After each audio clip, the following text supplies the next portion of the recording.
Hello, everybody. It is episode 165 of the Guardian Project podcast, and I'm your host, Andy. And when I check in at the Marriott, I'm always hoping for a luxury suite.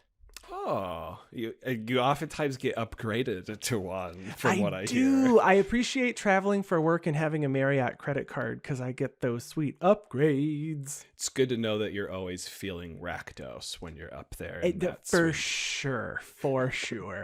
And I'm your other host, Mike, and I'm really digging the southern aspect of the spin on the Dominaria story that we're having. We finally get to find out what in Karn's nation's going on. Please listen carefully. And this is the podcast about Commander, our favorite Magic the Gathering format. So we have received one of our favorite blog posts that comes out every set, which is Mark Rosewater's teaser blog post, where he gives us a bunch of hints about sets that are going to be coming out in a couple of weeks. So I can't believe it, but it has been a really long time since we got a new set. We always complain about like too much products and products coming out, but I agree. I feel like it's been a really long time. It's been a long time. So previews officially start this week, tomorrow, if you're listening the day this comes out. And we're going to chat about these hints. Now, we also know that the Dominaria story started last week, which was great. And if you're not reading it, you should read it because it's really good. So let's go ahead with some of the things that we can expect to see. The first one is a new evergreen counter. Yeah. So we have like flying, we have menace, lifelink, double strike counters, charge counters. Yeah, Capenna gave us shield counters. We got shield counters. Could we get I think there's a counter that modifies creature types? Oh, that could, yeah, actually that is one of my notes I have here. So I was thinking an artifact counter, which would modify the the super type of a creature, because Phyrexians and right. I'm just wondering if it could make something Phyrexian. So it's like a creature modification counter of some sort.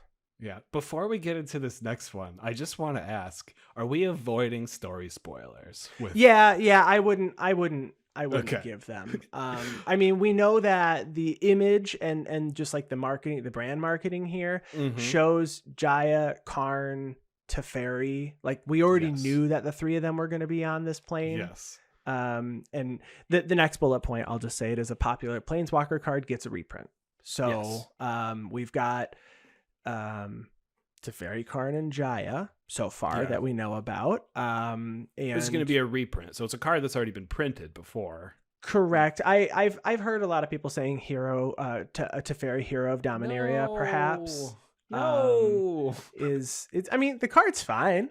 It's card draw and standard. It's not. No. It's not Teferi. It's not the one that's stopping instants and sorceries. This is the 5-mana Teferi. Yeah. No, the three fairy. Honestly, I was okay with.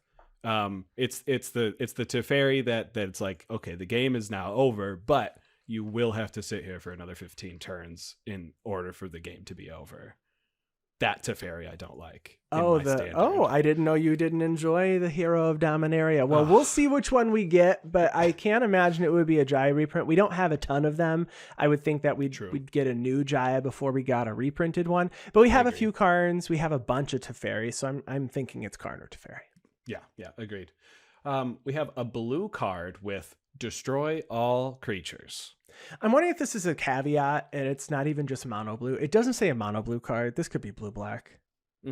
This could be a card related to a creature who is returned in the story who is pretty cool. I'm wondering if it's not just blue. Yeah. Well, and like you said, with the caveat, it could be destroy all creatures that aren't octopuses, leviathans, or whatever. Maybe it could have that extra text. I hope it does. I hope blue doesn't have a board wipe, just straight up a board wipe. That's kind of a color pie break, like hardcore. I don't know. I honestly, there's a lot of nuances with the color pie, and they've been changing it up. So, we'll see what the scoop is there. The next one is a 5-mana value creature that can be a 10/10. So Oh. that's cool. Gigantosaurus, right? Big old It's creature. Yeah, it's gonna be. I don't know if it's gonna grow into this or just be a 10, because it can be a 10/10, right? So maybe it's a goif or something like that. Possible. Who knows? We have 3 original Weatherlight crew members are in the set, and we assume Karn, but Karn is, well, I don't think. Yeah, Karn. There's Joyra. There's was Slimefoot an original? no. Okay, Slimefoot was added. Tiana was added. I do. Yeah, Tiana was also. I don't know. I don't even know if Squee is technically part of the original crew or not. But that's like Sisay, Squee. Shanna's not original, but I don't know. Right. Interesting. For people who are very into this lore, I'm sure people will be thrilled to see some original crew members come back. The next is an ability word that didn't start as an ability word returning.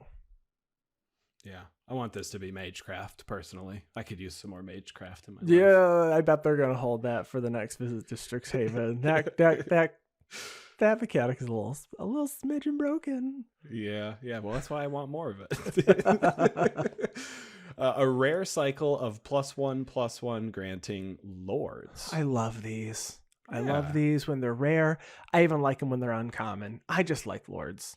I would assume we're getting like a goblin lord, elf probably. We're on Dominaria, right? Maybe soldiers or knights of some sort. Yep. And I don't know. Merfolk and zombies.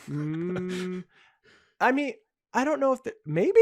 I mean, yeah. I mean, we know that later on in this, we're going to see a merfolk. There's a bullet point on it, so I'm not sure. The next is a card that grants poison. So I'm not surprised. Poison's a very popular mechanic. It's not used a ton. It has to be used in specific, sets that care about it. With the Phyrexians coming back, obviously in the story, as everybody has kind of assumed and we've seen so far, I'm not surprised. Someone's going to give out some poison. Is poison the same as infect, or is poison only the one that does damage to creatures in the form of -1/-1 counters? Poison, yeah. I mean, if it has, poisonous, I believe, is a sliver mechanic. Poisonous 1. I believe wither is the thing that deals damage in the form of -1/-1 counters. Sure. And then is it -1/-1 counters? And I don't know what it does when it hits a player, though. I could be wrong. I think it just is normal damage. Is it just normal damage? Yeah, I think so. I don't know. A new artifact with Lotus in the name, and it's gonna be an artifact. It's gonna give us 3 of something. I'm gonna take a crack at it real quick because Phyrexian. It's either gonna be Corrupted Lotus, Phyrexian Lotus, or Glistening Lotus. What if it's for the good guys, though? It could be for the good. Well, then I'm completely wrong. I'm dead wrong. The next is a character players have been requesting get a card for years. Finally gets one. Yep. I don't know what it's gonna be. I mean, I think I know, but I don't want to say. Story spoiler you're worried about? Yeah, definitely. Okay. But next we have some rules text that will be showing up on cards. And the first one is, as long as enchanted creature is legendary. Yeah, it's pretty solid. Yeah, legendary matters on Dominaria. Who would have thunk it? The next is, you may exile an instant or sorcery with mana value X or less from among them. Yeah. Some top deck exiling. Maybe. Get some free from the spell. graveyard. Oh, that would be nice. We have exile each non-land permanent with a mana value 2 or less. This is going to be what is the green-black card? Destroy each non-land permanent, mana value 2 or less, then you get all the mana. I only played in one deck. Culling Ritual? Culling Ritual. This is Culling Ritual, but for exile, maybe. See, I thought maybe this could be a flicker. If you just flicker stuff that's 2 mana value or less, that's exiling them too. Oh, and then it just says, and return them to, what we're missing is and return them to the battlefield under your control. Wild. Exactly. Okay. Enchantment creatures you control have, and that's it. Shrine decks? Enchantment creatures you control have. Honestly, Satsuki plays with a lot of those flip enchantments that turn into enchantment creatures. Heck so yeah. I'm here for it. We have if X is 3 or less. You get a bonus if the X is 3 or less, I bet. Okay. I think so too, honestly. I think maybe there's a drawback when X is 4 or more. That Yeah, you need like to you're maybe avoid. targeting a creature and with mana value something, and if you target a smaller creature, there's a benefit versus a big one. I don't know. Oh, I like that. For each opponent who doesn't, that player loses 2 life, and you draw a card.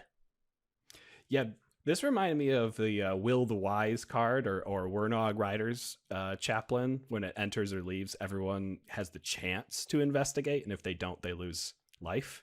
So I hope it's on an ETB or a leave LTB like that. Yeah. The next one here is instant or sorcery with mana value 1 or 2. You can, I don't know, return it from your graveyard to your hand. Imprint it. Come on. Ooh, Bring back imprint. strong. Pay any amount of mana. Are you gaining life here, you think? Life, drawing cards, something. There's something. I mean, or just a giant fireball. It's one of these things. I think it has to be. Vehicles you control have crew 1. And yeah. Shorakai says, thank you. And I hope you're in blue and white. Shorakai already has something that says your vehicles get crew 2, right? Yeah, but why don't we make them crew 1? That's fine. Crew 1. Pilots are over crewing now. Yeah, pilots, you are too powerful, pilots. And last one we have here is where X is the number of legendary creatures you control. Let's go. We got more fun tech. All right, or Niambi if it's in the right colors. That's right. That's right. I'm sure it will be. I think it's a white card. I really do. We'll see. And then finally, some creature types from the set. There is a Dryad Warrior. We have a Phyrexian horse. An elf archer, specifically in red, which we've seen before in Halar the Fire Fletcher. Mm-hmm. From Daminaria, so maybe it's a new Halar. Well, we know we're getting a new Halar. They already said that, but this one's not legendary. So this is going to be Halar's Acolyte or something. Okay. Yeah, this one doesn't say legendary. You're right. We're getting a Lure Goyf. So another Goyf, but not a Tarma version or a Necro version. Is Lurgoyf? That's a creature type, yeah. So I mean, I wonder because we have a Lurgoyf, I believe, and it's a single one. So I wonder it cares about cards and graveyards and things. Yes. And then we're also getting a Human Core Soldier. Yes, pretty solid. We also have 5 legendary creatures. I imagine we're going to have a lot more than just these 5, but just a little taste. We get a legendary creature, Elemental Demon. A legendary creature, Frog Beast. I just want to say that this one is going to be Gargle, son of Yargle. That's the Frog Beast. Legendary creature, Elf Artificer. A legendary creature, Viashino Warlock. Yes, Viashino. And then finally, a legendary creature, Phyrexian Merfolk Wizard. Phyrexian Merfolk Wizard. I mean, this is for sure a baddie. This is for sure a mythic, right? Yeah. I mean, 3 creature types and it's Phyrexian. I mean... And knowing Dominaria sets, this could be an uncommon, though, too, and still be very strong. Actually, you're totally right. It really could be. It really could be. So, starting this week, previews come out. So we're excited to see what we get in Dominaria United. But before we continue, we have some people that we have to thank. Everybody who's listening and comes back to listen to us every single week. Thank you so much, and especially our patrons. We wouldn't be here without you. If you are not supporting and you want to, you can head to patreon.com/guardianprojectpod and donate for any dollar amount. And you can find us online on YouTube, Instagram, Twitter, or just by searching Guardian Project Podcast over on Google. You can email us on guardianprojectpod@gmail.com. So please come find us on all of the other social medias. On all the other ones. Mike, what are we chatting about this week? This week, we are going to talk about another creature type, another tribe for commanders. We are going to talk about shamans this week. Let's go chat about it.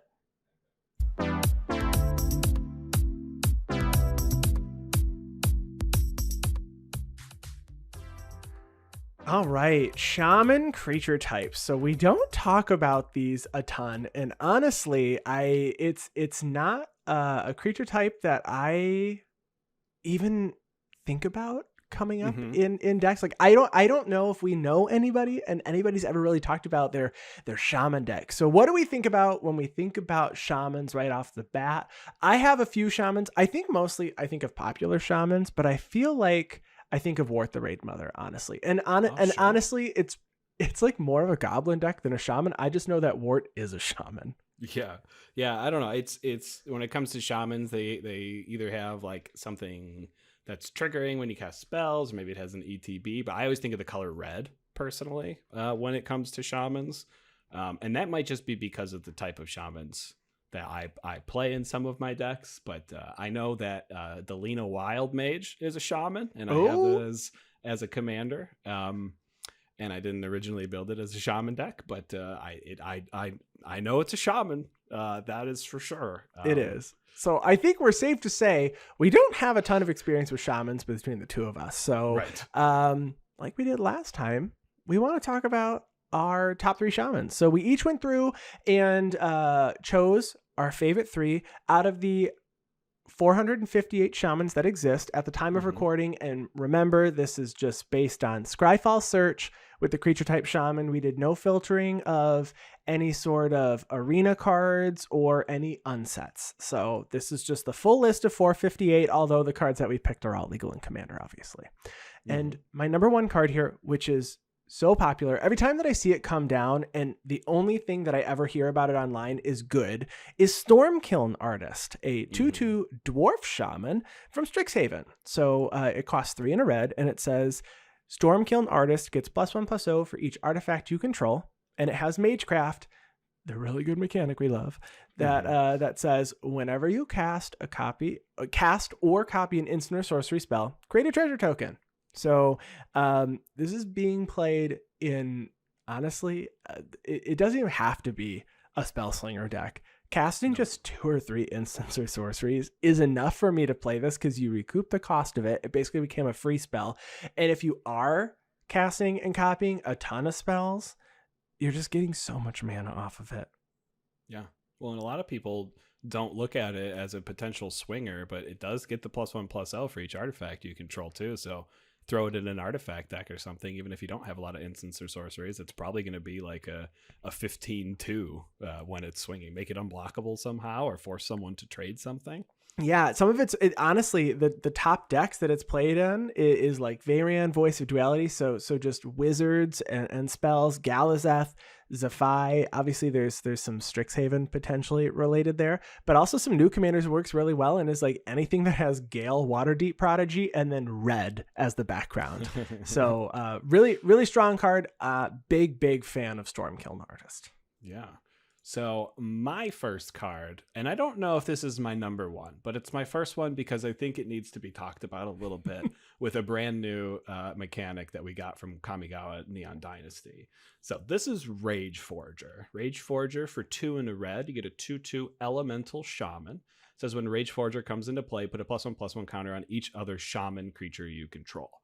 And you might think, oh, why is that your favorite? You just talked about how you don't like shamans, blah, blah, blah. Well, the second part of text, whenever a creature you control with a +1/+1 counter on it attacks, you may have that creature deal 1 damage to target player. So Kamigawa Neon Dynasty gave us this thing called modified, and modified matters type of deal, where your creatures are considered modified if they have an equipment attached to them, an aura attached to them, or any type of counter attached or on them. And for the most part, I think a lot of people, the easiest way to modify a creature is going to be to put a +1/+1 counter on them. So Rage Forger is going to turn all of your modified creatures into being able to ping something for damage before it even actually gets in, before your opponents can even declare as blocks. I mean, you combine this with like any sort of infect mechanic, and your creatures are dealing infect damage on the swing, because it's actually the creature dealing the damage. So, you know, if you are running a modified deck with red, and you're not running Rage Forger, you might want to consider it for some more damage. Andy, I know you have a Rakdos Modified Matters deck now. I don't know. It's not built around Modified Matters. I don't know how many. I don't even know how many Shamans exist in that deck. And I'm looking right now at Ixava, and Ixava is actually a human cleric, so it doesn't fit with Ixava. But you know what? It's a good experiment. I'm going to write down a note, and I'm going to go take a look, because the wonderful program that I use to track my decks, Moxfield, has a little area where you can hover over the count of creatures you have, and it breaks down the number of creature types that you have. So I'm going to look at Shamans in Ixava and let you know what I find out. All right. I also played this card for a while when I was trying to look for a modern deck, and this was like 8 or 9 years ago. I mean, this was like when I started playing, and I was getting in. But there was a very fringe shaman deck that just played with the green and red shamans. It was mostly Lorewind based, but when you can have 4 Rage Forgers in a deck, swinging with just 2, modified creatures and dealing, potentially 8 damage direct plus whatever they deal is pretty good. And then if those are shamans and you're putting counters on them, it's wild. Rage Forger is very cool. I don't have a deck for it, but it's actually a very cool card. I would like to see where Rage Forger, where does Rage Forger I guess fall most popularly as far as commanders go. If we take a look at EDH Rec, it looks like the top commanders are, funny enough, Ashling the Pilgrim, Delina Wild Mage, Grumgully the Generous. Oh, that makes sense. Grumgully's a shaman. Wow. But also just puts +1/+1 counters on all of your so even if you're not running a shaman deck, right, as long as your creatures are going to have +1/+1 counters on them, free damage. Free damage. All right, my next one's not fancy, but it's a very popular card. It's Eternal Witness. It's a human shaman, a 2/1 for 2 green. When Eternal Witness enters the battlefield, you may return target card from your graveyard to your hand. I know this card isn't that special, and it has actually been printed 22 times as of the time we are recording, but I think there's a reason for that. It's pretty much solid in every green deck you can play. You don't have to put it into anything that cares about Shaman specifically, but if you are building a Shaman deck that is in green, it's kind of just a cherry on top, because it works with all the cards you're likely putting in that want to boost or take advantage of the Shaman creature type. Yeah, when you put this in your human decks too, you say it's only in here because it's a human. It's right? only because it's a human. I didn't put this in Sigarda because it's good. Put it in because it's a human. Yeah, I mean, your opportunity to loop this thing and return all your stuff from your graveyard, and it's just the potential. There's a reason it's been printed that many times. It's so good. I mean, Double Masters, Midnight Hunt, Time Spiral. I mean, it's been printed within the last year with 3 different versions. When did Time Spiral Remastered come out? Was that 2021? Then it's 4 times so. Potentially. Yeah, it's really good. So the card, I expect more printings of it, and they're all still $1.50 to $2. It's not a cheap card with 22 printings. All right. Well, my next card had only been printed 10 times, but it is still less expensive, and a lot of people probably don't even know this card is a shaman as well. Because it just kind of goes in Spellslinger decks. That's Gutter Snipe. Gutter Snipe for 3 mana, 2 and a red. You get a Goblin Shaman, 2/2. That says whenever you cast an instant or sorcery spell, Gutter Snipe deals 2 damage to each opponent. And that is the text that I love about Gutter Snipe. It says each opponent, not target opponent. It's the reason I like Zulaport Cutthroat over Blood Artist, because it hits all of your opponents and not just one. And on top of that, if you do have an infect strategy, I don't know why infect is on the mind. Probably because we talked about poison. But yeah, if you do have infect, Gutter Snipe is the one dealing the damage. It's not an opponent losing life or anything like that. So if you can, heck, put a curiosity on them. So every time every time you cast instant sorcery, you get to draw 3 cards. I mean, Gutter Snipe has a lot of utility, and you put it in a shaman deck, and it just gets better. I think I run a lot of Gutter Snipe. I kept it off my list because I said I can't only do Izzet spells, okay? I can't just talk about Izzet stuff. So I'm glad you picked Gutter Snipe. Really great card, but I'm going to stay in green for my next card here. This is Shaman of Forgotten Ways. A 2/3 human shaman for 2 and a green. This was a mythic that came out. It has a single printing from Dragons of Tarkir, and I think I run this in like 3 decks. It has tap to add 2 mana in any combination of colors to your mana pool. Spend this only to cast creature spells. And then it has an ability for 9 green. So 11 mana, you tap it, and each player's life total becomes the number of creatures they control. Activate this ability only if creatures you control have total power 8 or greater. So Formidable cared about having a lot of power. Now this activated ability is actually just a card that exists, Biorhythm, but it's banned in Commander. So Biorhythm's a sorcery for 6 green, and it says each player's life total becomes the number of creatures they control. This is not only a shaman, and it's not only a mana dork, it's a win con in a lot of decks. I play this in my humans deck. A lot of shaman decks are running green or green red and green red black. We'll see later on the episode. Shaman of Forgotten Ways just fits into all of them, and this is like I feel like it's I hate this word, staple mana dork in creature-based decks. I love it. If you're running green, I'm probably throwing this in there because later in the game, if I can get this to activate this ability because you're playing a deck that has very few creatures or one creature, I'm going to make your life total 1. I don't care if you're playing a life gain deck with your Karlov of the Ghost Council Voltron deck. It's 1 now. That's right. I don't think I've ever seen this card get activated and the person actually control more than 40 creatures. But I imagine that somewhere out there this is used as a life gain strategy too. To combat that win con, I will present my own win con, a not very well known legendary creature, Goblin Shaman named Kiki-Jiki Mirror Breaker. So because no one knows about this one, I'll explain it. For 2 red, you get a 2/2 Goblin Shaman with haste that says tap, create a token that's a copy of target non-legendary creature you control. That token has haste. Sacrifice it at the beginning of the next end step. So what's so good about a creature that taps to make 1 copy of something? Well, there are 5 2-card infinite combos with Kiki-Jiki just in mono red with the potential to win on the spot. Not necessarily wins on the spot. It does require combat damage. So if someone has a wide enough board where they can block all your stuff, there's still, there basically has to be 2 people with wide enough boards to block all your stuff for it not to work. Right. But yeah, 5 2-card infinite combos just in mono red, and another 15 2-card combos outside of mono red in 2-color, obviously, with Kiki-Jiki Mirror Breaker as one of those 2-card combos. Again, not winning on the spot unless you can get in with commander damage. But if you go even on top of that and you start going into like 3, if you go over to Commander Spellbook and look up Kiki-Jiki, you'll find 284 combos with Kiki-Jiki Mirror Breaker. So I don't play this, I think, in anything that cares about shamans. But it just goes infinite with your Restoration Angel because it'll blink your Kiki-Jiki, and Kiki-Jiki has haste and allow you to make another Restoration Angel and swing with all of your flying Restoration Angels, or anything that untaps Kiki-Jiki that is non-legendary, or anything that untaps Kiki-Jiki that is legendary if you can somehow make it non-legendary. Yeah, Kiki-Jiki is a busted card. I think the tweets that come out when there's a new card that comes with Kiki-Jiki, I love those tweets. It's like, all right, everybody, I broke Kiki-Jiki.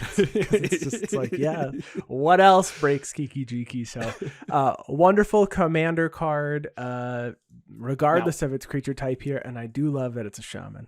Yes. Now, before we move on, I know we only said we were going to have 3 of our favorite shamans, but there's a card.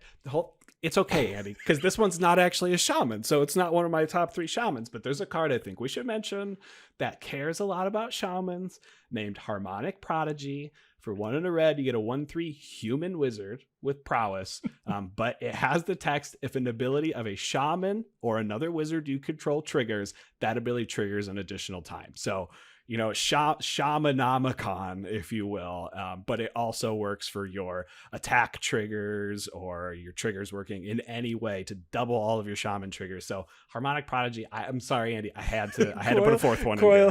Coil can't follow rules. If you tell him 4, it's 5. You tell him 2, it's 3. So That's right. What? You know what, Coil? I'm going to break the rules too then. I want to cover one more shaman. And this is the shaman that I think got the biggest shaft out of any other shamans because it didn't get the legendary type. So this is Shaman of the Great Hunt, a card that would be a fantastic commander if it could be your commander. So again, another card from Fate Reforged. That actually was just coincidental, I'll be honest here. But this is an Orc Shaman. It has haste. It's a 4/2 for 3 and a red. And it has whenever a creature you control deals combat damage to a player, put a +1/+1 counter on it. And then it also says ferocious. Honestly, that's really funny that ferocious is on this one as well. But it's 2 and then hybrid green, blue. So 4 mana total. Draw a card for each creature you control with power 4 or greater. This card is so good, and it never, ever gets played. Its top commanders are Surak Dragonclaw and Yasova Dragonclaw from Fate Reforged and Dragons of Tarkir. It just doesn't get played. If this was legendary, I think this would be a super popular commander. Yeah, I don't disagree. Maybe there'll be some extra support when we go and do the Lord of the Rings set for orcs, and maybe it'll start getting played in an orc deck or something like that. Okay, I could see that. So, all right, those were our top 4 and top 3 with one secret harmonic prodigy spy, with one shaman spy added in.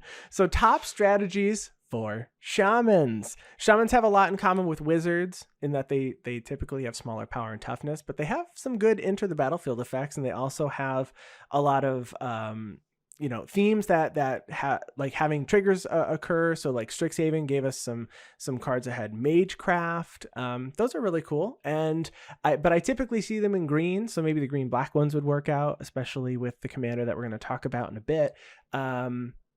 What other strategies we got for shamans? Yeah, I mean, there's like you said, there's a lot of shamans in green that are caring about like mana production, that want to either cast bigger creatures, or I don't know, maybe there's activatable abilities that you want to produce all that mana for, or just casting giant spells.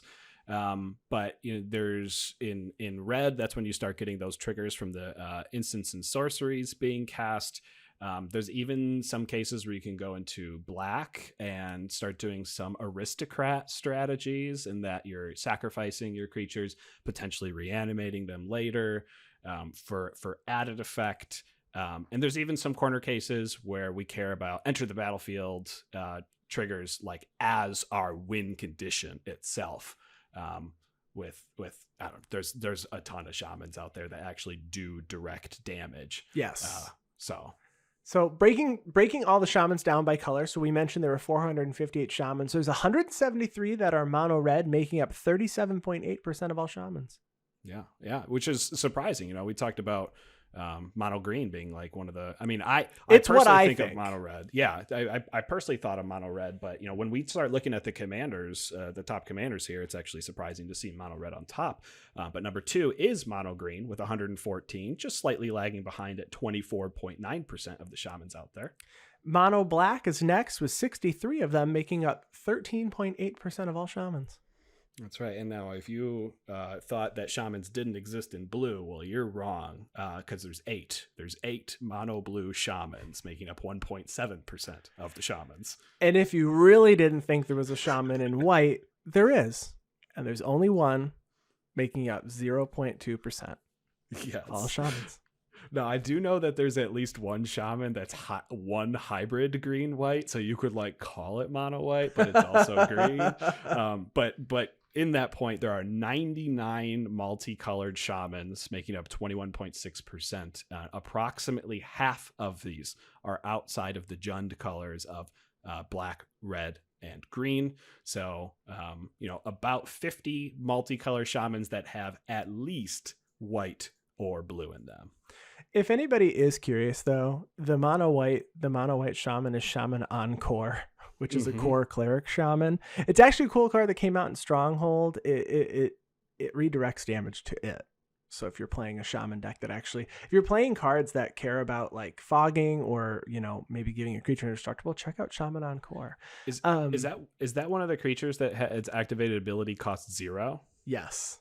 So if you have something that cares about activating an ability, you could do it a billion as many times as you free. want. Yeah, exactly. It's crazy. So top Shaman Commanders. I'm excited to go through these. They're the Shaman Commander, or I guess the Shaman tribe, is the 63rd most popular tribe according to EDH Rec. So Nice. I'm actually we usually do 5, 4, 3, 2, 1. We're gonna do it actually in order with starting with the most popular Shaman Commander, which is Sachi, daughter of Sashiro. So this is a snake shaman for 2 green, and Sachi is a 1/3. And it says other snakes you control get +0/+1, and shamans you control have tap to add green to your mana pool. So they become mana dorks that tap for double mana. I think this is a fun commander. This is one I haven't thought about, Sachi, daughter of Sashiro, in so long, because I always think of Sashiro. Is it Sashiro the Anointed? But it's Sashiro, which I mostly went into the snake themed deck. Right. Sachi goes in that. But I like that this one cares less about snakes. I mean, there's obviously some snake shamans, but it cares just more about shamans, so you can get a lot of big mana. So taking a look at some of the more popular cards here, we've got Bosk Banneret, which is a 1/3 tree folk shaman that makes tree folk and shaman spells cost less. You've got Aruchi Sustainer, which is a snake shaman that already taps for green. Elvish Visionary, which enters and draws a card, but if you have Sachi out, now it's also a mana dork that drew you a card when it entered. Jade Mage, which I think is a really cool card to have in here. It's a human shaman, but it has essentially a mana sink here. So for 2 and a green, you can put a sapperling creature onto the battlefield. So if you don't have anything to, spend your mana on at the time, you can just pump it all into Jade Mage. And then some of the top cards here, honestly, it's just value creatures, drawing cards, and then using cards like Gigantomancer to make your creatures huge. So Gigantomancer, I have a lot of fond memories of this because this card was in, I believe it was in a dual deck that I used to play with, but it's a 1/1 human shaman for 8 mana, which seems really bad. 7 and a green, but it has pay 1 mana, target creature you control becomes a 7/7 till end of turn. It's wonderful. Tap one of your shamans, 2 of them become 7/7s in this. And then if you pair that with like Shamanic Revelation, which is also a very popular card here, you draw a card for each creature you control and then gain 4 life for every creature you control with power 4 or greater. So it's just deploying out a lot of green shamans. But funny enough, Yeva Nature's Herald, which usually helms elf decks or just big mono green decks in general, is a shaman that says you can cast green creature spells as though they had flash. Eternal Witness is in this deck. I love everything about this. And then I think especially the Leyline of Abundance, which is an enchantment that says whenever you tap a creature for mana, add an additional green. So it makes all of your shamans with Sachi out tap for triple green. Yeah, I'll be honest. The first thing I thought of when I saw Sachi was like, whoa, I wonder if people are playing some weird like Keenan decks out there or something with Sachi Shaman Simic Shamans. Yeah. By Keenan to do all that extra mana. I mean, and that's what you want to do, right? Produce a bunch of mana. I love those mana sinks. You might not think paying 3 to get a 1/1 is that great, but when you have 24 mana at the end of the turn right before yours, have nothing to do it with, why don't you go make 8 sapperlings? Sounds pretty great. Yeah, making 8 sapperlings is great, and you got Essence Warden, which is just a really good card in Commander. It's an elf shaman that has whenever another creature enters the battlefield, you gain a life. So just the incremental life gain, I think, on like Essence Warden creatures, and like the Soul Sister type creatures, is really popular. Even just gaining 5 or 10 life off of it made that 1 mana I put into this spell totally worth it. Oh, heck yeah. Okay, well, I think it's time that we move on because we've got a long list of shamans to get through here. So we're going to go on to number 2 here. We're going to go for mono green. We're going to upgrade by 2 colors into the Jund category with Sekuar Deathkeeper. For 5 mana, 2 black, red, and green, you get a 4/3 Orc Shaman. It says whenever another non-token creature you control dies, put a 3/1 black and red Graveborn creature token with haste onto the battlefield. So we mentioned that once you started adding black, that you were going to start looking at possibly aristocrat style strategies. And Sekuar allows you to turn those aristocrat style strategies into free 3/1 black and red Graveborn creature tokens with haste. So very lightning ball-esque, I guess, Yes, but without the trample aspect to it. We see some of the high synergy cards. We're going to see Harmonic Prodigy pop up whenever there is mono red Wow, around. but that's a human wizard. It is But not it a works shaman with all at the all. other shamans. But actually, brand new card in Modern Horizons 2. I say brand new card for Modern Horizons 2, like Modern Horizons 2 came out yesterday. But Goblin Anarchaeomancer, the card that I've had so much trouble pronouncing in episodes past, works really, really well here. It is a Goblin Shaman. It makes it so your red spells cost 1 less. Or your green spells cost 1 less, but not your red green spells costing 2 less. I see Rage Forger in the high synergy cards here, which is really, really cool to see. Being able to put +1/+1 counters on your stuff. You're not going to be able to put +1/+1 counters on those 3/1 Graveborns. They're not shamans, but Judith the Scourge Diva is a brand new shaman we see here, which I did not realize that Judith was a shaman. Judith, for 3 mana, 1 black and a red, you get a 2/2 human shaman. It says other creatures you control get +1/+0, and whenever a non-token creature you control dies, Judith the Scourge Diva deals 1 damage to any target. So some good creature removal, perhaps, or even if you want to kill your own creature, you won't get the Sekuar trigger, because Sekuar specifically says when you sacrifice. But if you do have something that's going to care about your creatures dying, maybe because you're also playing a Marin of Clan Del Toth human shaman in your deck, a very popular Graveyard Matters commander. Popular commander. For 4 mana, 2 a black and a green, you get a 3/4 human shaman. It says whenever another creature you control dies, you get an experience counter. And then at the beginning of your end step, choose target creature card in your graveyard. If that card's converted mana cost is less than or equal to the number of experience counters you have, return it to the battlefield. Otherwise, you can put it back into your hand. So with the Jund strategy, again, sacrificing, Sekuar allows you to go into that red that we talked about that's so well supported into the shaman strategies here too. Right. I like that this deck can leverage Leaf Crown Elder. It's a card that I don't think gets talked about. I don't think Kinship gets talked about a lot either as a mechanic, but it's a Tree Folk Shaman, a 3/5 for 2 green. Kinship says when it enters, you have to exile basically another creature that shares a type with it. And then it says at the beginning of your upkeep, you can look at the top card of your library. If it shares a creature type with Leaf Crown Elder, you can reveal it and just play the card without paying its mana cost. So you get to play out a free shaman at every upkeep. So if you have the ability to tutor something to the top of your deck, which we know that we can do in the green and black colors pretty easily, you can leverage that. And then I like that this can take advantage of Sachi, daughter of Sashiro, which was in the previous deck. And I didn't realize Karavik the Merciless was a shaman. Yeah. 7 mana in the Rakdos colors, 5 black red for a 5/4 that says whenever an opponent casts a spell, Karavik the Merciless deals damage equal to that spell's mana value to any target.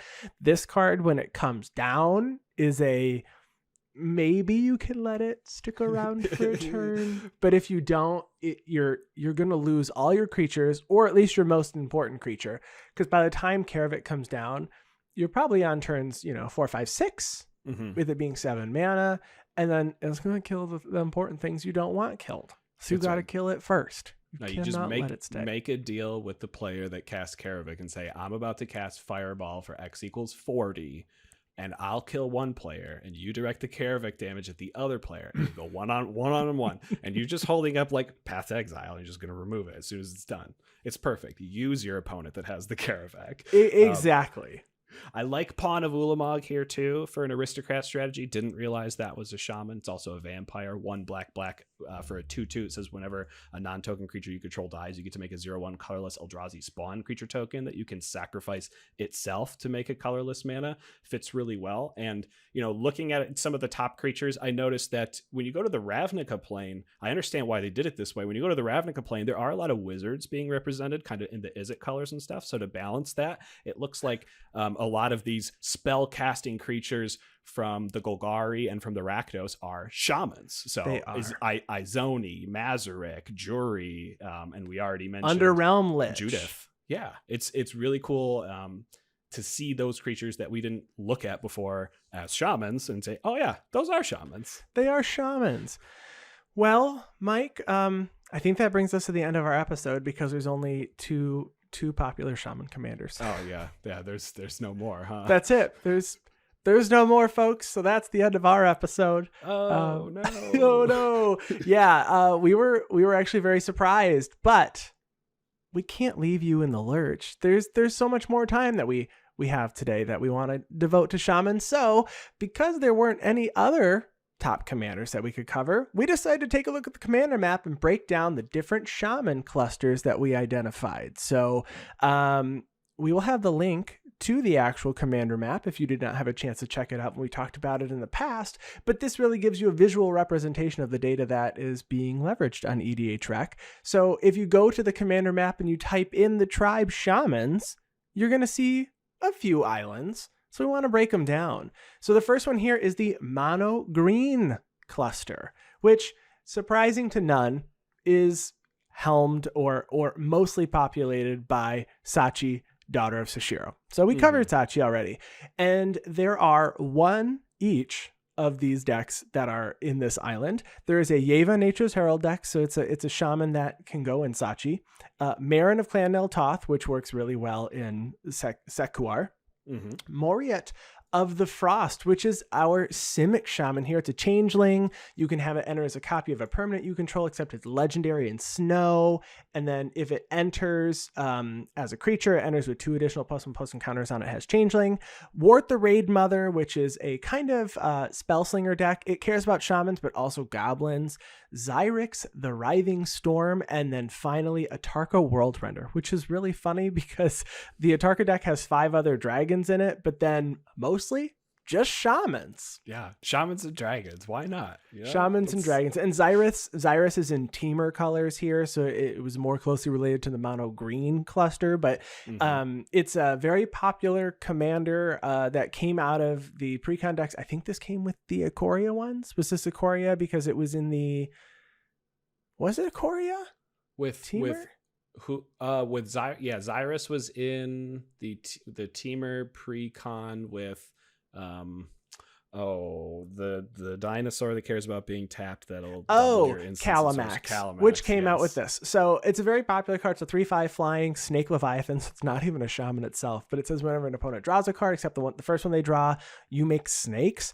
But the deck itself had a lot of shamans, so it was categorized as a shaman deck. So it was interesting seeing what appeared as mostly green here. Yeah, maybe this is if we take a look at that Xyrus deck, maybe it tries to go tutor one of your favorite shamans, Shaman of the Hunt, because it can go wide with all of its tokens. And this is the life gain deck. This is the Shaman of the Hunt life gain deck right here, the Xyrus the Writhing Storm. Yes. All right, so the next cluster we're looking at is, we talked about, we had a mono green. Now we have a Jund cluster here. Again, mostly represented by Sekuar Deathkeeper, but we did actually start to creep into, we do see kind of a larger representation in Yurlok of Scorched Thrash from Commander Legends. Also Jund, 1 and black, red, green for a 4/4 of the Ashino Shaman with Vigilance. It says a player losing unspent mana causes that player to lose that much life. You can pay 1 and tap it, and each player adds black, red, and green. So probably just some extra mana in the command zone, and maybe some extra damage in the command zone too, over Sekuar. But it is a shaman as well. So, it's a different take. I like that idea. I'd like to take a peek at that deck, actually. For sure. Maybe it's not aristocrats at all. Maybe it is just the same colors, and that's really what's matching up. But we also have Marin of Clan Nel Toth, which is minus red, but you're still keeping in green and black, and you're really caring about that aristocrat strategy. But in this cluster, you do start to see the addition of blue here with Tasigur the Golden Fang and Morophon the Boundless. Tasigur is a shaman technically. I mean, so is Morophon. They don't really care about being shamans, but Tasigur the Golden Fang for 5 and a black, you get a human shaman 4/5. It has Delve, so you can exile cards from your library to reduce the generic mana cost of Tasigur, so potentially casting Tasigur for 1 black every single time. An activatable cost of 2, a red and a blue, 2 a hybrid green blue. To put the top 2 cards of your library into your graveyard, then return a non-land card of an opponent's choice from your graveyard to your hand. Your ability to make a lot of mana is going to help pump into that. So, but if you really are looking at like the blue creatures that you're adding in Shamans, honestly, I'm not really impressed. I don't think that's why they're doing it. You get Ice Feather Aven, a 2-mana 2/2 with flying and morph, and it turns face up, return another target creature to its hand. I don't think that's why you're doing it. Scion of Stygia, one of the brand new from AFR, came out like a year ago. With Flash, I mean, I like Flash in that. You got Sultai Skullkeeper, a 2-mana 2/1 that allows you to mill cards. I like the Tishana. Yeah, I that's like a really this good one. Its power and toughness is equal to your hand size. You have no max hand size when it enters the battlefield. You draw a card for each creature you control. That one's probably the most valuable, right? That one, or maybe Archeolos. Yeah, Archeolos Lagoon Mystic is another one that actually does see a little bit of Commander in this cluster as well. Tishana does not, which I'm kind of surprised at. But Archeolos Lagoon Mystic is the one that if it's untapped, all permanents come in untapped. If it's tapped, all permanents come in tapped. And we also have Sidisi Brood Tyrant in the Sultai colors. It's, again, doesn't really care about being a shaman, but it's in the Sultai colors and is a shaman itself. Enters or attacks, you get to mill 3 cards and make zombie tokens. And that's the Sultai part of this cluster. Yeah, I like, though, that before we move on to the next, you have a specific deck that you called out that you really enjoyed that's featuring Gut, True Soul Zealot with a criminal past background. Tell us about this deck. Yeah, so I just found there's like just kind of off the beaten path, if you will, in this cluster that I found. It's a $25 budget deck with Gut, True Soul Zealot, that is a 3-mana, 2 and a red, 2/2 Goblin Shaman. This is whenever you attack, you may sacrifice another creature or an artifact. If you do, create a 4/1 black skeleton creature token with Menace that's tapped and attacking. And Criminal Past being a background for 2 and a black. It says commander creatures you own have Menace, and this creature gets +X/+O, where X is the number of cards in your graveyard. So this is a Rakdos Shaman Tribal aristocrat strategy that also has some cards that care about skeletons and skeleton lords to make those 4/1 skeletons a little bit bigger when they're being swung around. But I really like the name of this deck. It's called Gut Does Crimes. And, if someone sat down and said, I want to play my $25 budget Gut Does Crimes deck, like, oh, this is going to be awesome. Then you find out it's a shaman deck. I do like criminal passes their background, but I would maybe look into Haunted one as well here. One that actually cares about your creature types a little bit more. Yeah, that's cool for a tribal deck. Yeah, because it's going to be able to pump your +2, all your shamans by +2/+O and give them Undying. It's not going to pump your skeletons, but I'm sure there's a way that you can give all of your creatures, all creature type, Maskwood Nexus or something, and that way you can actually pump your skeletons too. Undying on tokens isn't going to do much, but at least the +2/+O would be nice. Right. All right, the next cluster here, we have 2 more, is the Nia Cluster. So this is green, red, white, and it's not just represented by a single commander. There's actually quite a few here. It's not huge, but we've got Rocco Cabaretti Caretaker, which really is a tutor in the command zone. So Rocco is an elf druid, so it's not a shaman itself, but it has an X cost. So it's red, green, white, and X. When it enters, you can search for your library for a creature with mana value X or less, put it onto the battlefield. So maybe you can go grab a cool shaman. It does look like this one is mostly supported by wizards and shamans, so maybe the first creature you go grab is Harmonic Prodigy, so you're not even grabbing a shaman, but it'll help the rest you get. Probably not the best representation of a Shaman Commander, but we also have commanders like Atlapalani Nest Tender. So Atlapalani is a shaman and can randomly grab more shamans. I know Atla usually wants like ginormous creatures. I'm not sure what you know what? I'd have to look up the biggest power and toughness shaman. I didn't do that for this. But if you add white, there's a few creatures like Vitu-Ghazi Guildmage, which is green-white, Trostani Summoner. Not sure those are the things that you'd want to add in a Atlapalani, but Duergar Hedgemage is a Boros Dwarf Shaman, and when it enters, if you control 2 or more mountains, you can destroy an artifact, and if you control planes, you control 2 or more planes, you may destroy target enchantment. So that's a good tutor, because you can destroy an artifact and an enchantment, and that's essentially in your command zone, assuming you didn't draw Duergar Hedge Mage. So it's a cool take on Atlapalani, where I've seen Eldrazi tribal. This could be Shaman tribal. And Atlapalani was printed in the populate pre-con, so maybe that's why some of these, you mentioned Tristoni's Summoner, it is a 7 mana 1/1, but getting it for free because it creates a 2/2, a 3/3, and a 4/4 token. Maybe it is just based on token generation strategies, and maybe you're going to make 2 eggs at a time or something. I'm sure they picked that commander for a reason. Yeah. For sure. But when you add white, you also get to add a couple things, a couple anthems like Radiant Destiny and Rally the Ranks, which are specifically anthems that care about creature type. There's anthems that just pump all of your creatures as well. But these ones you choose a type when it enters, and those are the ones that get the +1/+1. And with Radiant Destiny, they can get Vigilance too. But now there is my favorite cluster here, which is the mono red cluster, the one not represented on EDA track. And really all of these should probably go in the number 3, because we talked about mono red being the most well supported when it comes to Shaman just by sheer numbers. And Andy, both you and I have one of these commanders. We do. Rionia Fire Dancer is my Shaman commander. However, when I do look at my creatures that I have in the deck, only 4 of my 21 creatures are Shamans. Okay. So it appears that this is just by happenstance, but one of them is a Kiki-Jiki. Okay, there you go. Which you do these become non-legendary when you make copies of them with Rionia? You wouldn't want to. They are whatever they are. So I can't make Rionia, but I can make whatever else it is that I have. Like my win con in that deck, one of them, Fanatic of Mogus, which is a Minotaur Shaman that deals damage to each opponent equal to my Devotion to Red when it enters. So 2 of my, I would say honestly, most important cards in that deck are Shamans. Now, but I don't think my deck is fitting this because I only have 4.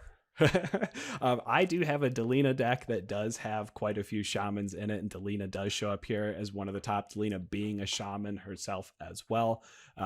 Rionia actually is a wizard and not a shaman, but I do know that I mentioned Rage Forger. Rage Forger is a great card if you can make like 8 copies of it, because they all enter, they all pump each other, and they all will get all those attack triggers and stuff. But Subira, Tolzidi Caravaner from M21 also shows up here. Also a shaman, human shaman 2/3 with haste. Could pay 1 generic mana. Another target creature with power 2 or less can't be blocked this turn, or 1 and a red and tap it to discard your hand until end of turn. Whenever a creature you control with power 2 or less deals combat damage to a player, draw a card. I love this card.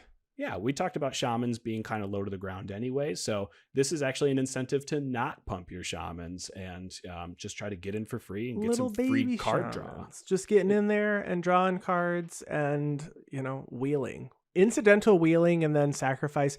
Honestly, Subira is a fun commander. Every time, I don't play against it often, but every time I do, it does seem like a lot of fun. And I wonder how many shamans were in the ones that I played previously. Yeah, absolutely. And we talked about that giving card draw. That could be a kind of a downside to mono red, right? So there is a brand new a deck that I found which features Baelith Baratel. We've talked about him a lot. It's the one that goads creatures that are less power than him. He is a shaman himself, combined with Folk Hero, which is one of the backgrounds that you get in the black-white commander deck, the Party Matters commander deck. It says, whenever you cast a spell that shares a creature type with that creature, draw a card. This ability triggers only once each turn. So Folk Hero being give you some extra card draw in Boros for your shamans seems really good too. So maybe that is a consideration you would make. Yeah. This was interesting seeing the number of shamans that we have here. I know your Delina Wild Mage deck has, like you said, a sub theme of shamans. Do you know if it actually hit the commander map? Did you have a chance to take a peek for it? I didn't look today, but when I made the changes recently and I switched out 3 cards and added three more shamans into it, it didn't happen immediately. I'm not really sure when the data gets updated, but this was only like 2 days ago that I added Gensai Enforcers, Blood Boil Sorcerer, and Ardent Elementalist to the deck. So you can go check out those shamans and see what they do. and it hasn't hit the map yet, but I'm hoping it will one day.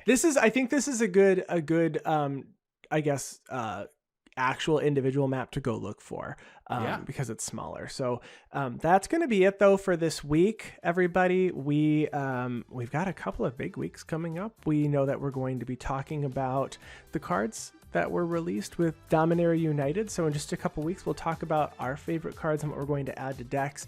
And then also one of our favorite segments that we do every couple of months, which is our Commander Spellbook episode, where we're going to talk about combos from cards that came out with the new set.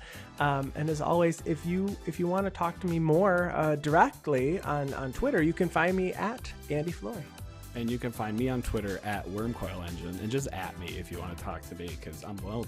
I'm lonely over there. Just DMs at I do tag you a lot, I think. You things. do. And that's when I'm just like, I just come in and I remember the last time I said, "Yep, that's me." But I really should interact a lot more on Twitter. So if you're not Andy and you at me, this is nothing against you, Andy. If you're not Andy and you at me, I'll reply with more than just one sentence. But thank you all for listening, and we'll catch you next week.